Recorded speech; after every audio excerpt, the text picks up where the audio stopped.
India TV YouTube channel को subscribe करें और बेल आइकन दबाएं।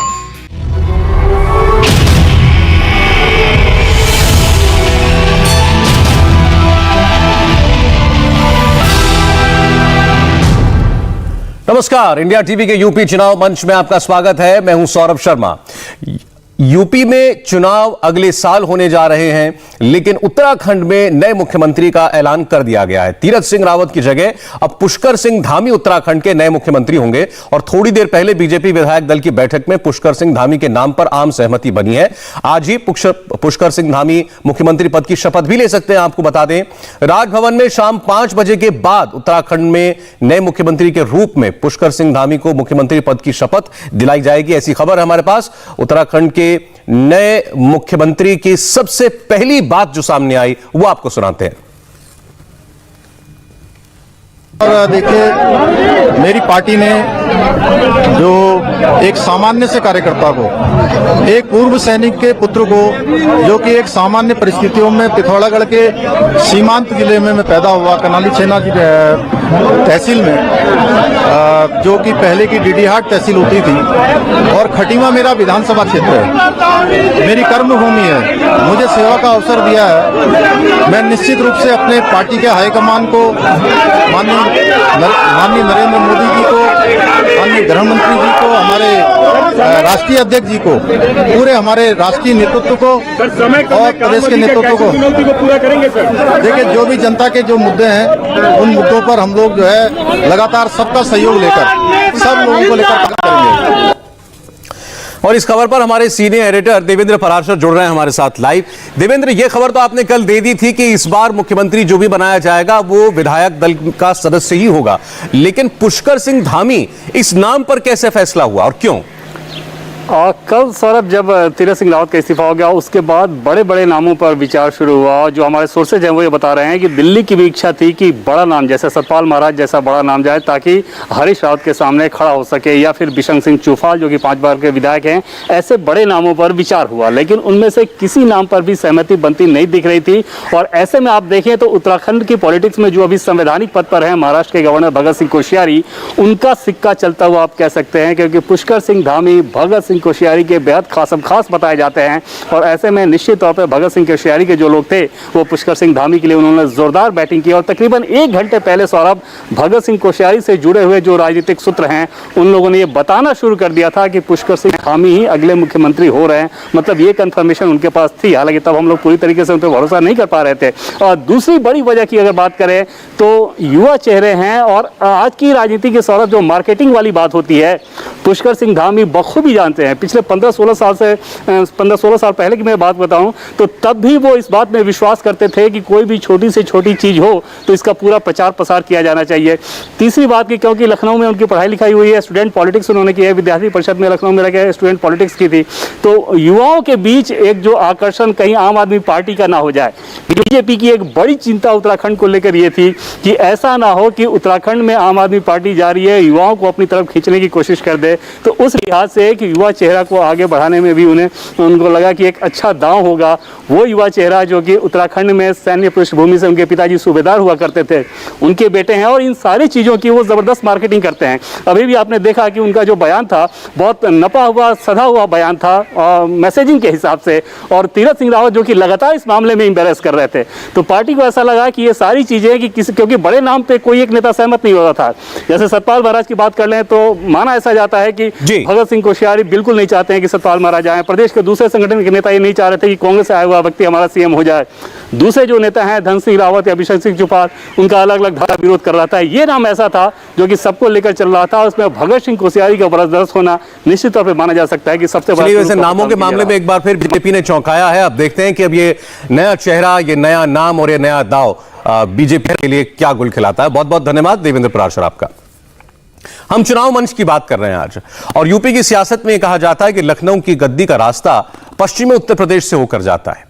वेस्टर्न यूपी में विधानसभा की 136 सीटें हैं, और यह वो इलाका है जहां किसान आंदोलन का सबसे ज्यादा जोर है।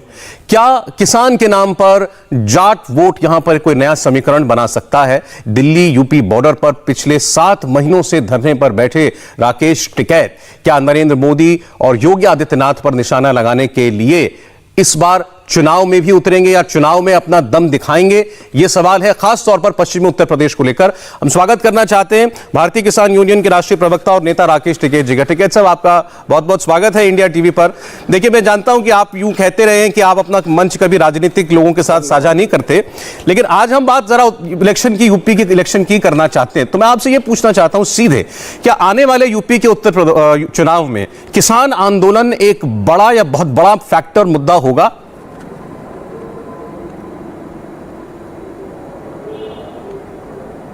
भाई ये तो आने वाला टाइम ही बताओगा, अब हमारी नॉलेज में तो है नहीं।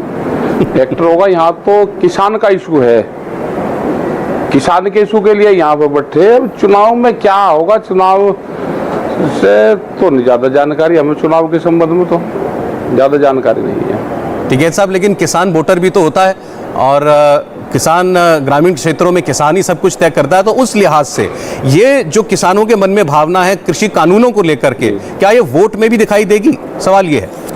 हाँ, अब उनको नुकसान तो है किसान को। अगर यहाँ की बात करें हम, जो पूरा तराई वाली बेल्ट है, ये गन्ने की बेल्ट है पूरी जी, तो गन्ने का भी भाव तो मिल नहीं रहा, 4 साल से भाव बढ़ा नहीं गन्ने का। उसका जो पेमेंट था वो भी नहीं उसका मिल पाया। दूसरा और भी चीजें हैं, धान की भी अगर फसलें किसान पैदा कर रहा तो वो भी बाजार भाव से कम पे खरीदी जा रही है, जो एमएसपी है उससे कम पे खरीदी जाती है। यही गेहूं का हाल है, ये सारी चीजें हैं, तो उसके रेट तो नहीं मिल रहे किसान को। अब किसान अगर भाई आधे रेट में फसल बेच के वोट दे रहा है तो उसका तो कोई इलाज है नहीं। लेकिन देखिए, सरकारों की जहां तक बात है, होगा वो तो किसान देखेगा खुद।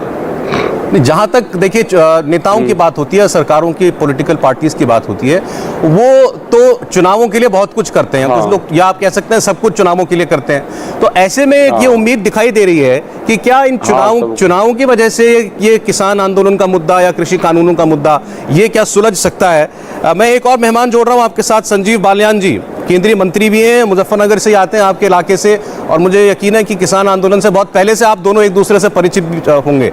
बहुत बहुत स्वागत है बालियान साहब आपका। टिकैत साहब भी आपको सुन रहे हैं। नहीं, ऐसा ना जोड़ो भाई, नहीं, नहीं, ऐसा मत करो भाई। मेरे से सीधी बात हुई, क्यों हमें आपस में वो करवाते हो? ऐसा ना करो।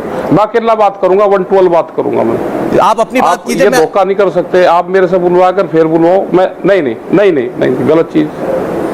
मैं ठीक नहीं लगता कि चैनल के मैं बीच में से जाऊं, ऐसा नहीं है। आप अकेले को आप उनको बाद में आप कर लेना, क्यों हमको आमने सामने क्यों करवाते हो भाई? ये गलत चीजें हैं आपकी।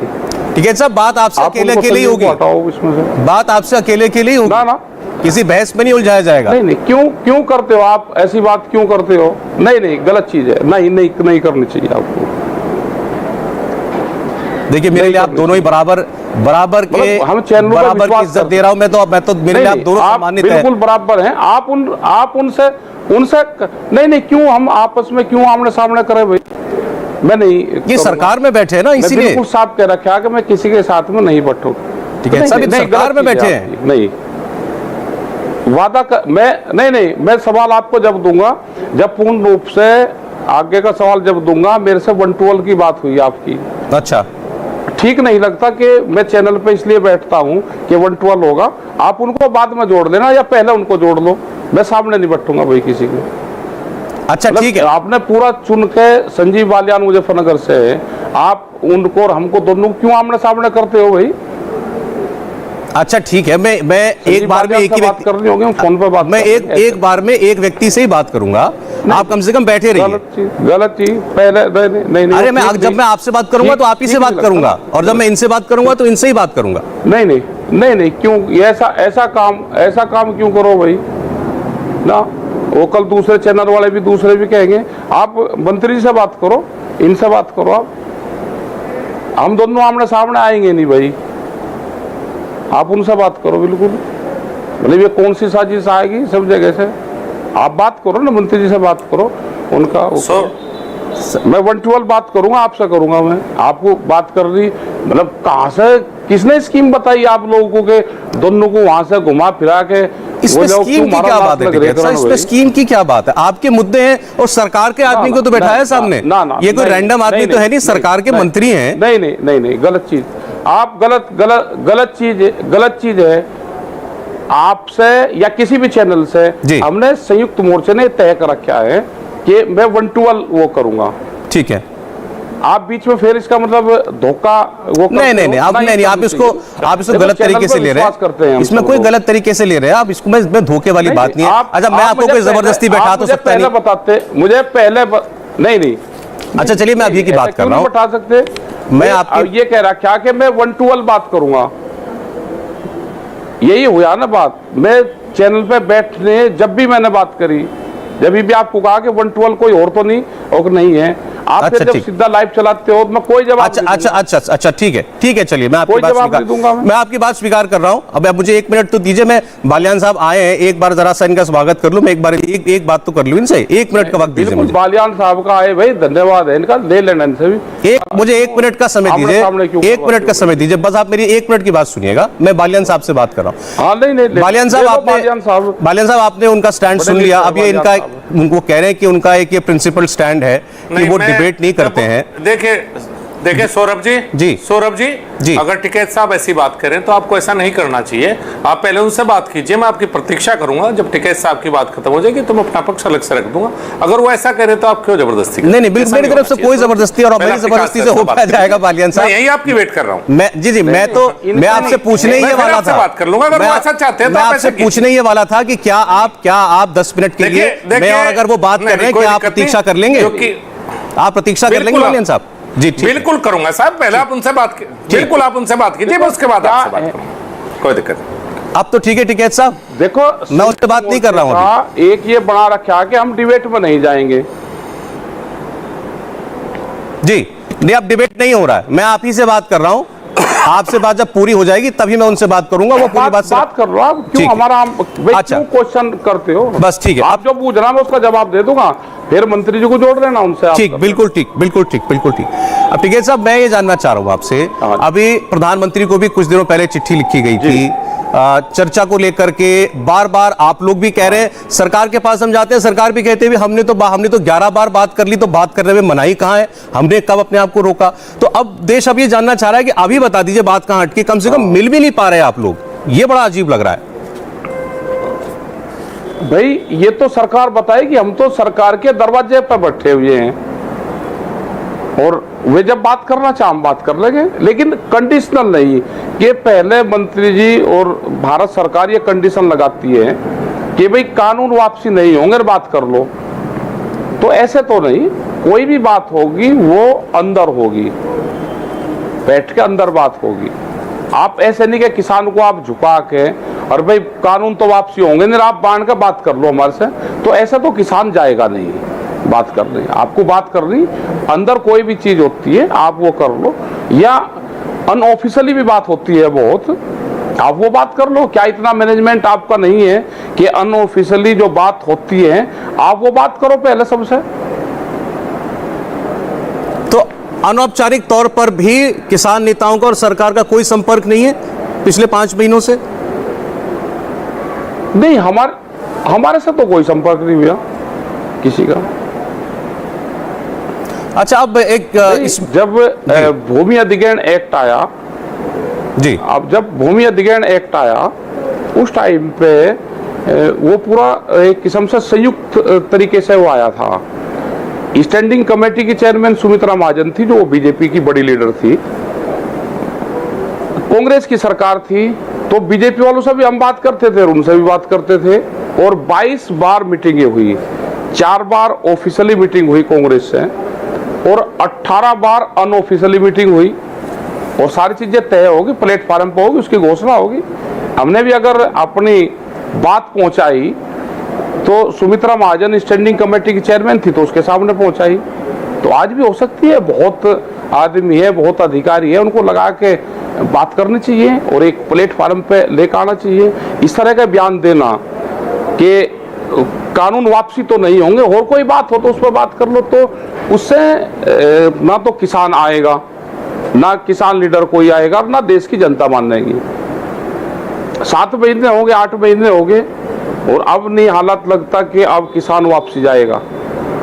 अब तो बिल्कुल यहाँ से 2 ही रास्ते हैं, इसको डंडे मारो, इनके टेंट जलाओ, इनको फूको, यहाँ से वो करके भगा दो, और नहीं तो भाई हमारी बात सुन लो, जो हमारे इशू है उस पर बातचीत करनी पड़ेगी सरकारों को। लेकिन देखिए माहौल खराब होता जा रहा है ना। अभी 2 दिन पहले क्या मारपीट हुई है बॉर्डर पर जहां आप बैठे हैं, उसका इल्जाम लगाया गया कि लाठी डंडों को लेकर के कुछ लोगों ने आपके आंदोलन में शामिल लोगों ने बीजेपी के नेताओं के ऊपर हमला किया।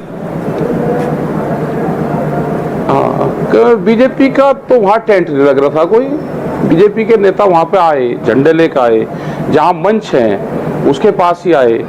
इत्तेफाक हो सकता है कि वो वैसे आए, और अगर साजिशन है तो मंच के सामने ही इकट्ठा होना, ढोल बजाना, वो करना, काले झंडे लेकर आना और एक गलत तरीके के इशारे करना। उधर किसान है, वहाँ से 20 फीट की दूरी पे वो घटना है, तो नहीं होना चाहिए। गलत चीजें हैं ये, इस तरह की घटनाएं नहीं होनी चाहिए। ना हम पिछले 7 महीने से बैठे, ना हम करना चाहते।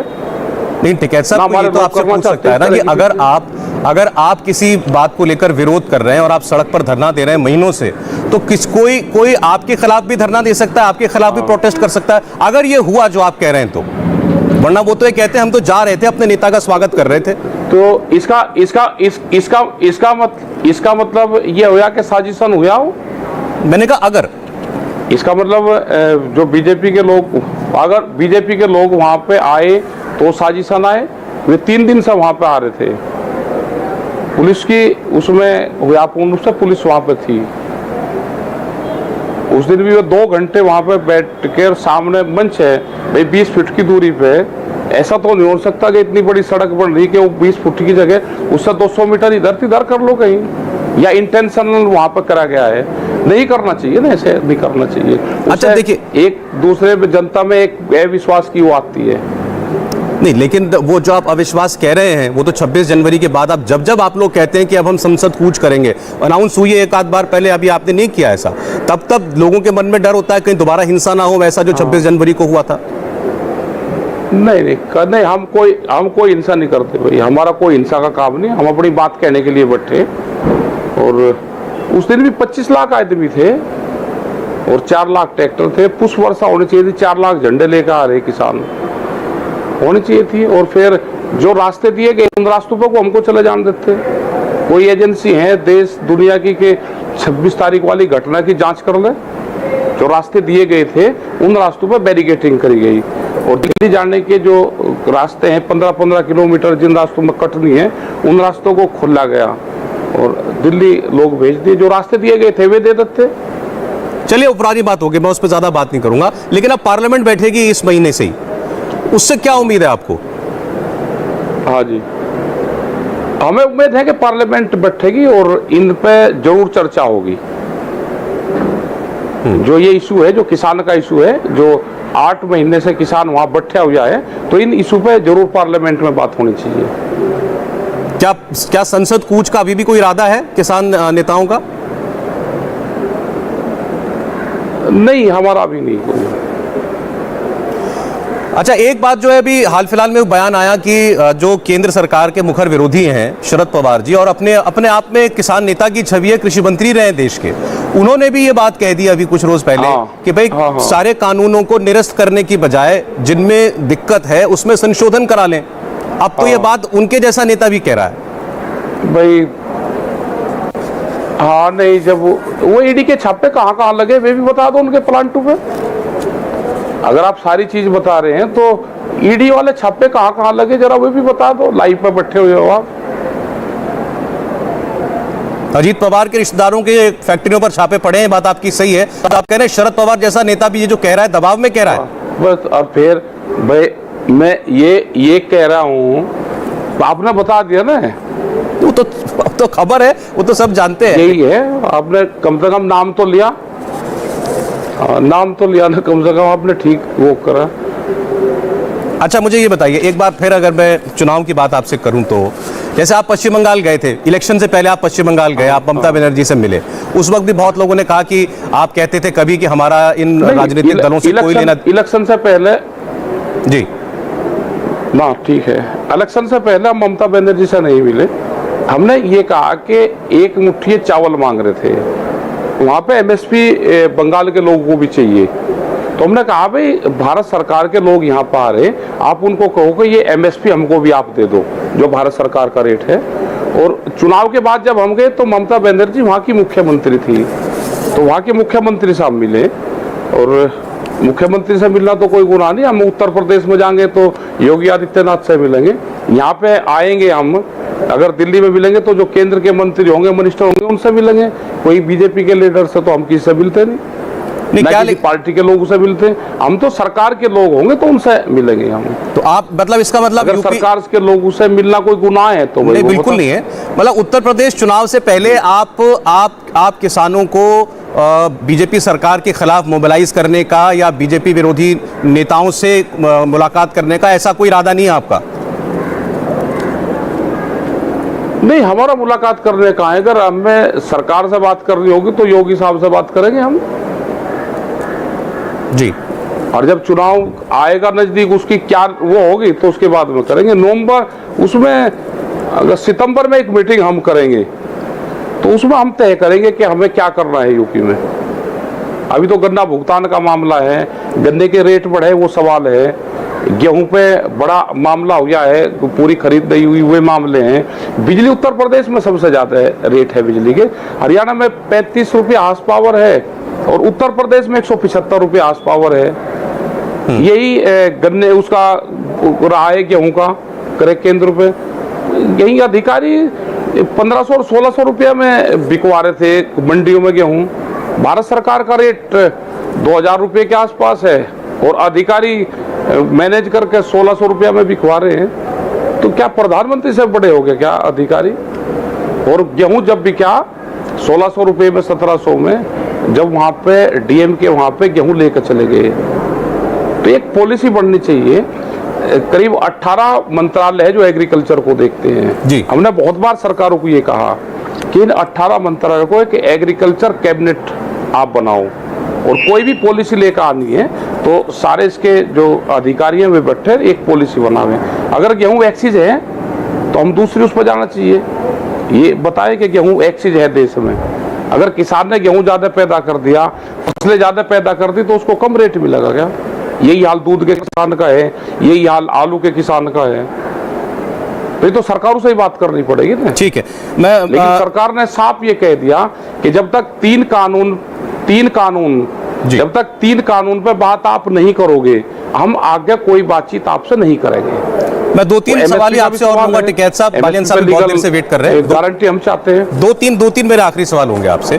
जैसे जब आपने जो बातें हमें बताई, हमें सरकार की तरफ से बार बार ये बताया जाता है एमएसपी तो हमने रिकॉर्ड स्तर पर बढ़ा रखी है, एमएसपी में आने वाले फसलों को हमने सबसे ज्यादा ले रखा है और सीधा अब पैसा आड़ती की बजाय सीधा किसान की जेब में डाल रहे हैं। पंजाब जहां सबसे ज्यादा इसका असर है आपके आंदोलन का, वहां के उदाहरण दिए जाते हैं कि किसान खुश है कि मेरे बैंक में सीधा पैसा आया, मुझे उसमें से कुछ भी हिस्सा, कुछ जरा भी उसमें से रुपया किसी और को देना नहीं पड़ा। किसान वो तो बताते हैं किसान खुश है। तो आप बिकवा दो ना, हमारा उस पर कानून बना दो लीगल। भाई उसको बाजार खरीद दे या सरकार खरीद दे, उसके कम पे खरीद ना हो, ये कानून बन जाए पार्लियामेंट में, उसका लाभ देश के किसान को हो जाएगा। अकेला पंजाब या हरियाणा या पश्चिम उत्तर प्रदेश या उत्तर प्रदेश नहीं ना, पूरा देश है, सबको लाभ मिलना चाहिए उसका। बाजार भी उससे नीचे ना जाए, कोई खरीद ना करे, व्यापारी जो बड़ा व्यापारी है खरीद ना करे। तो ये हमने कहा है। मेरे 2 अंतिम सवाल, एक तो ये बताइए कि सरकार में इस वक्त कौन सा ऐसा व्यक्ति है जिस पर आप भरोसा करते हैं कि भाई ये हमारी सुनेंगे? नहीं, हम तो सब पे भरोसा करते हैं। जो भी सरकार में बैठा हुआ है वो सरकारी प्रतिनिधि हैं, हमारे व्यक्ति विशेष का हमें कुछ नहीं है कि हम उसी पे भरोसा करेंगे। जो भी सरकार चुन के भेजेगी, जिसको भी बातचीत करके भेजेगी, उसको फुल फ्लैश पावर दे के भेजे, हमें उसी पे विश्वास है। जी, अंतिम सवाल, आपने दिल्ली की बड़ी कठोर सर्दी भी देख ली सड़क पर बैठ के। इस वक्त दिल्ली में सबसे प्रचंड गर्मी चल रही है, 44-45 डिग्री तक तापमान जा रहा है, वो भी उसमें भी आप बैठे हुए हैं। अब बरसात का मौसम आने वाला है, तो कब तक चलेगा ये? देखो, हम वापसी नहीं जाएंगे जब तक हमारी बातचीत नहीं होगी, जब तक हमारे मुद्दों का सोल नहीं होगा, हम दिल्ली को छोड़ने वाले नहीं हैं। जी टिकैत साहब, बहुत सारे मेरे सवालों के जवाब आपने दिए। मैं बालियान साहब से बात कर रहा हूं। मुझे अच्छा लगेगा अगर आप ये बातचीत भी सुन लेंगे, वरना आपकी मर्जी है। अच्छा लगेगा अगर आप उनसे भी बातचीत हमारी जो हो रही है सुन लेंगे। बालियान साहब, सबसे पहले तो मैं आपका बहुत बहुत आभारी हूं कि आपने अपना वक्त जो है आप बैठे रहे, सुनते रहे, जबकि इसमें आपकी ऐसी कोई मजबूरी नहीं थी। तो मैं पहले अपना आभार व्यक्त करना चाहता हूं अपनी तरफ से भी, चैनल की तरफ से भी। आपने टिकैत साहब की बात सुनी। उनका कहना यह है बार बार कि आप कहते हैं कि आप बातचीत को तैयार हैं, लेकिन कंडीशनल बातचीत, कि कानून तो वापस होंगे नहीं। ऐसी उनकी कंडीशन है कि कानून तो वापस करने ही पड़ेंगे। तो 11 बार मिलने या 1100 बार मिलने, ये तो हम वहीं के वहीं फंसे हुए हैं। हाँ, अभी तो ऐसा ही लगता है, लेकिन पहले भी तो जो बातें हुई 11 बार हुई शायद, तो शायद अनकंडीशनल ही बातें थी, उसमें कंडीशन कहीं नहीं थी। और सरकार ने तो कानून पर रोक लगा दी थी 1.5 साल के लिए, कहा था उसके बाद बातचीत हो, लेकिन मैं बातचीत का चूंकि हिस्सा नहीं था, तो इसलिए मैं ये तो नहीं कह सकता कि कहाँ क्या बात रही। लेकिन पहली बातें अनकंडीशनल हुई थी, और बातचीत तो कभी भी होनी भी चाहिए। कभी भी सरकार पे सबका हक है, और किसानों का तो सबसे बड़ा हक है कि किसान जब चाहे सरकार से बात करे, किसान नेता बात करे। हम तो पहले भी अनऑफिशियली भी बात करते थे, ऑफिशियली भी बात करते थे। तो एक ऐसा माहौल बनना चाहिए कि दोबारा बातचीत शुरू हो। लेकिन 5 महीने से कोई संपर्क नहीं। अभी आपने सुना होगा कि अनौपचारिक तौर पर भी कोई संपर्क नहीं है सरकार से 5 महीनों से। हाँ, जब आंदोलन इस तरह के होते हैं तो कई बार संपर्क टूट जाता है। मैं तो निवेदन ही कर सकता हूँ कि संपर्क होना चाहिए। कृषि मंत्री कई बार कह चुके हैं बातचीत के लिए, तो एक बार बातचीत के लिए आए, कम से कम अंदर बैठ के पता लग जाएगा क्या बात है क्या नहीं। कम से कम सिलसिला शुरू होगा। पूरा देश चाहता है बातचीत हो, और किसान हो रहे हैं, मैं भी चाहता हूँ बातचीत हो। अच्छा, आप भी ग्रामीण अंचल से ही आते हैं, सांसद चुनकर के आप आए हैं, पश्चिमी उत्तर प्रदेश से ही आते हैं, टिकैत साहब की तरह ही। तो आप भी लोगों की नब्ज पकड़ते होंगे, आपको भी पता होगा कि लोगों में क्या भावना है। तो अब पश्चिमी उत्तर प्रदेश के किसान के मन की बात आपसे जानना चाहता हूं। जी जानिए साहब, देखिए, इस कानून का पश्चिम उत्तर प्रदेश से ज़्यादा संबंध नहीं है, ये सब जानते हैं। क्योंकि हमारे यहाँ मंडियाँ नहीं है, हमारे यहाँ तो गन्ना होता है और गुड़ मंडी है। अगर आप मुजफ्फरनगर में देखेंगे तो एशिया की सबसे बड़ी गुड़ मंडी है। और मुजफ्फरनगर में गुड़ मंडी में अगर टैक्स खत्म हुआ है तो जो कोल्हू चलाने वाला है उनका फ़ायदा है। आप किसी भी, मेरे ज़िले में 700 के करीब कोल्हू हैं, अगर आप किसी भी कोल्हू मालिक से बात करेंगे तो वो आपको बताएगा कि मुझे फ़ायदा हुआ है, मेरा टैक्स खत्म हुआ है। दूसरी बात, पहले वो यहाँ से मंडी में लेकर आता था वो अपना गुड़, उसको बाद उसको हरियाणा या पंजाब लेके जाता था। हर जगह उसको कभी सेल टैक्स वाले रोकते थे, कभी पुलिस वाले रोकते थे। अब इस कानून के बाद स्थिति है कि वो मंडी आ सकता है, कोई टैक्स नहीं देना, मंडी आए तो ना आए, उसकी हरियाणा इच्छा है तो हरियाणा जाता है, राजस्थान भेजना है गुड़ तो राजस्थान भेजता है, हमारा गुड़ गुजरात तक जाता है। तो इस कानून के बाद तो कम से कम अगर पश्चिम उत्तर प्रदेश में कहें तो किसान को फायदा ही है। कॉन्ट्रैक्ट फार्मिंग एक तरह से पहले से हम करते आए हैं कि शुगर मिल और किसान के बीच में कॉन्ट्रैक्ट होता है। मुझे तो लगता नहीं आज तक किसी शुगर मिल ने किसान की जमीन पर कब्जा किया हो। अगर कहीं कब्जा किया होता तो मुझे लगता है बहुत साल हो गए। सोसाइटी के माध्यम से गन्ना शुगर मिल को देते हैं, पहले एग्रीमेंट होता है, मैं 10,000 क्विंटल गन्ना पैदा करूंगा, मैं आपको दूंगा, पहले बॉन्ड बनता है। आज तक तो किसी मिल ने किसी की जमीन पर कब्जा किया नहीं। और ये किसान की इच्छा के ऊपर है, अगर वो कॉन्ट्रैक्ट फार्मिंग करना चाहता है तो करे, किसान को कोई जबरदस्ती नहीं कर सकता किसान के साथ। और किसी की इस सरकार में, क्या किसी भी सरकार में किसी की हिम्मत नहीं है साहब कि किसान की ज़मीन पर कोई कब्जा कर ले। ये तो कई बार नारों में कहा जाता है कि किसान की ज़मीन पर कब्जा कर ले, किसी सरकार की हिम्मत नहीं है। मेरी सरकार छोड़िए, किसी सरकार की हिम्मत नहीं है। नहीं, लेकिन अगर आप कह रहे हैं खासतौर पर पश्चिमी उत्तर प्रदेश में किसान बिल्कुल नाराज नहीं है इन कानूनों से, बल्कि खुश है, आपकी बातों से तो ऐसा लगा, तो फिर ये जो बॉर्डर पर बैठे हैं प्रदर्शनकारी किसान, ये कहां से आए? क्योंकि ये लोग कौन है? ये टिकैत साहब भी तो वहीं से आते हैं। देखिए, ये हमारे ही लोग हैं, बिल्कुल टिकैत साहब भी यहीं से आते हैं, सब लोग हैं। देखिए, मेरी यह सोच है, उनकी दूसरी सोच है। अब आप ये तो नहीं मैं कह सकता कि वो मेरी सोच से वो प्रभावित हों या उनकी सोच से मैं प्रभावित हो जाऊं। उनकी अपनी सोच है। मैं तो यहाँ तक भी कहता हूँ कि चौधरी महेंद्र सिंह टिकैत तो इस कानून के पक्ष में थे पहले, उनके कई मेमोरेंडम पुराने मेरे पास हैं, जब उन्होंने कहा कि किसान को अपनी फसल को कहीं भी बेचने का अधिकार होना चाहिए। ये उनकी मुख्य मांगों में से एक थी।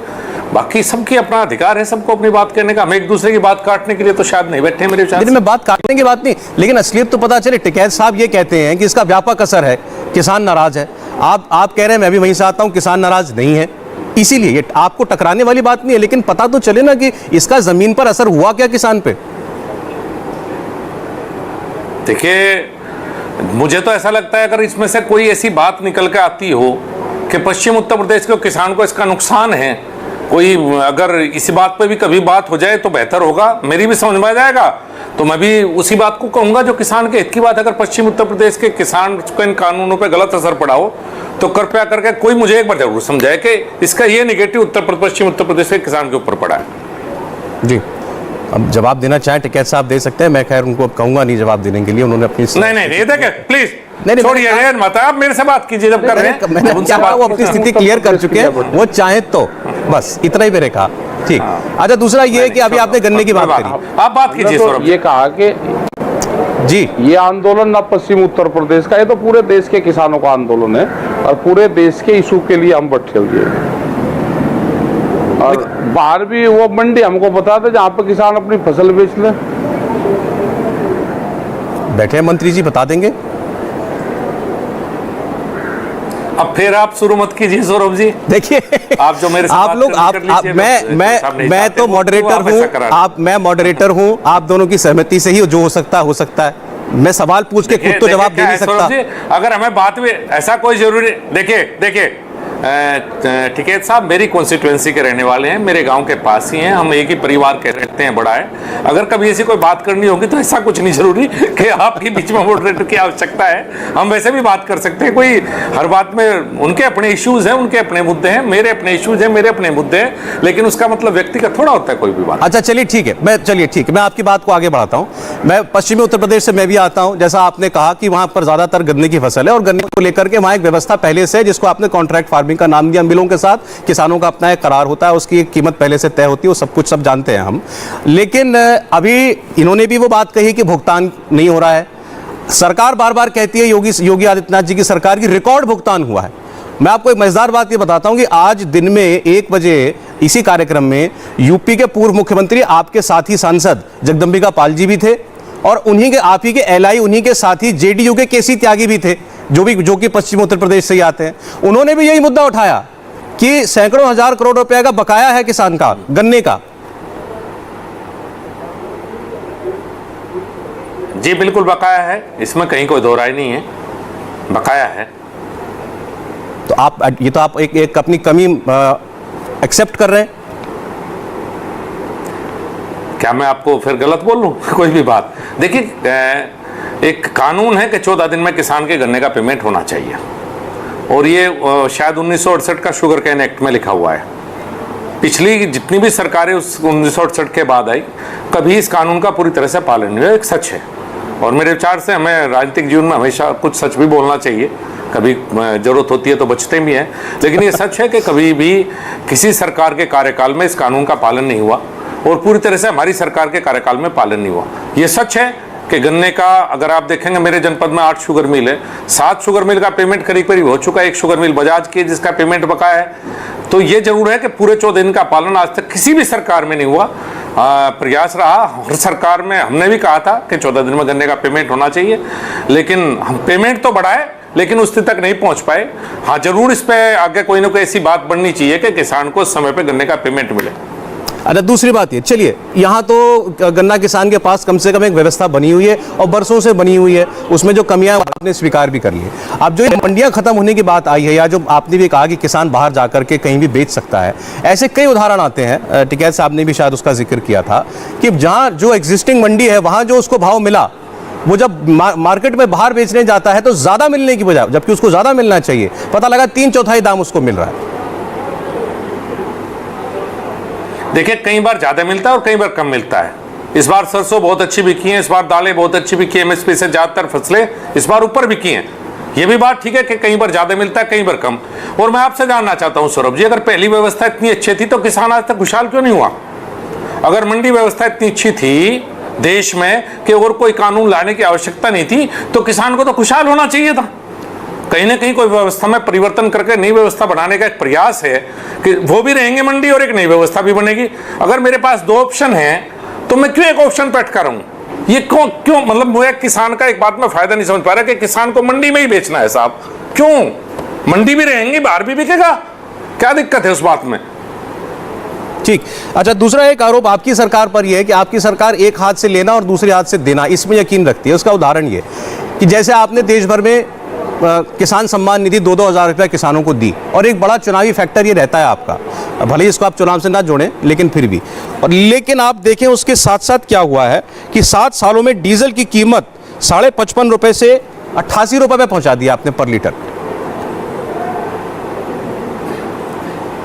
जी बिल्कुल। तो वो अब वो 2,000 रुपए का किसान क्या करे जब उसको इतना ही तेल भराना पड़ेगा? पहली बात तो मैं क्लियर कर दूं, एक साल में 6,000 से घटा के 2,000 मत कीजिए साहब। 21 थे 2,000 की, साल में 6,000। जी जी जी। और सरकार जनता से लेकर जनता के ऊपर खर्च करती है। सरकार के पास कोई अपना पैसा नहीं होता।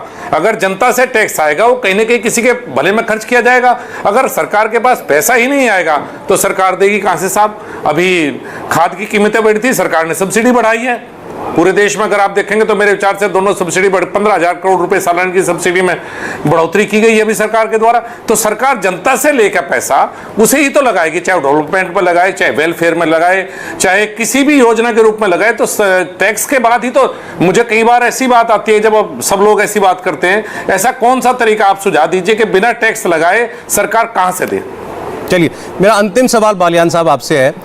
ये भी शुद्ध चुनावी राजनीति का सवाल है।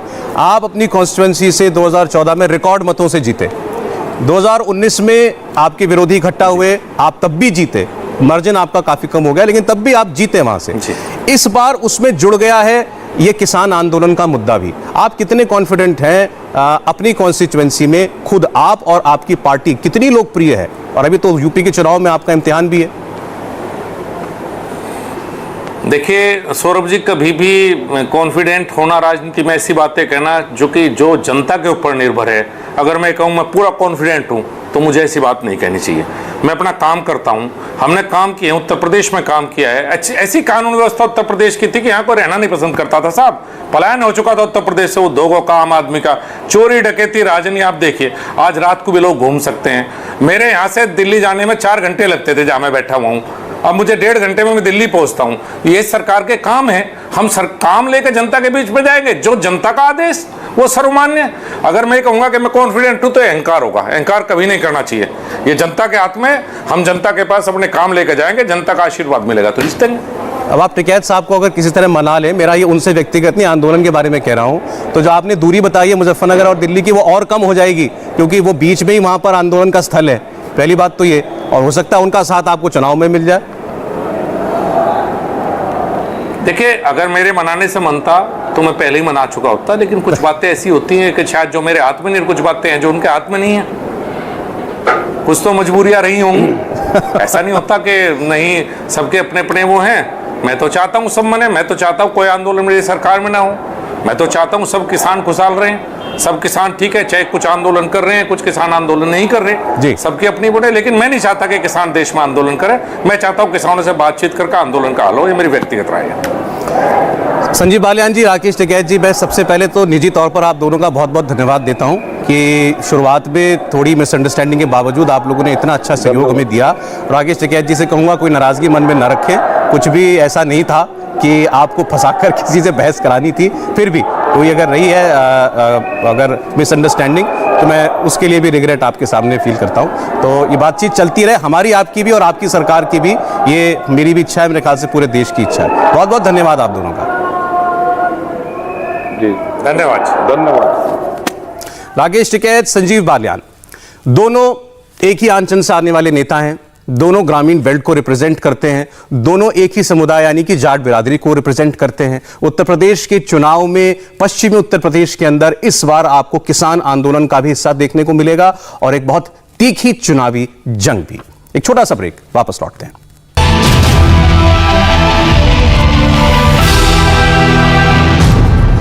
ब्रेक से पहले हमने बात की किसान नेता राकेश टिकैत से और उनके अलावा केंद्रीय मंत्री संजीव बालियान से भी। पहले आपको बता दें राकेश टिकैत ने क्या कहा। उन्होंने साफ साफ कह दिया कि किसान किसी शर्त पर सरकार से बात नहीं करेगा और पिछले 5 महीनों से सरकार किसी भी तरीके से संपर्क में नहीं है, ना औपचारिक तौर पर ना अनौपचारिक तौर पर। कानून वापसी ही एक रास्ता है और सरकार पर किसानों को यकीन नहीं है। उन्होंने यह भी कहा कि यूपी चुनाव को लेकर सितंबर में वो एक मीटिंग तय करेंगे और उसमें यह तय होगा कि आने वाले चुनाव में क्या किसान आंदोलन की और उनके नेताओं की कोई भूमिका रहेगी। एक ब्रेक के लिए हम रुकेंगे और ब्रेक के बाद आपको बताएंगे कि उसी कार्यक्रम में राकेश टिकैत की बातों को सुन रहे लगातार संजीव बालियान ने जब बोला तो क्या जवाब दिया। नमस्ते, मैं हूं मीनाक्षी जोशी। वीडियो और खबरों से अपडेट रहने के लिए India TV YouTube channel subscribe करें, बेल आइकन दबाना ना भूलें। जुड़े रहें इंडिया टीवी के साथ।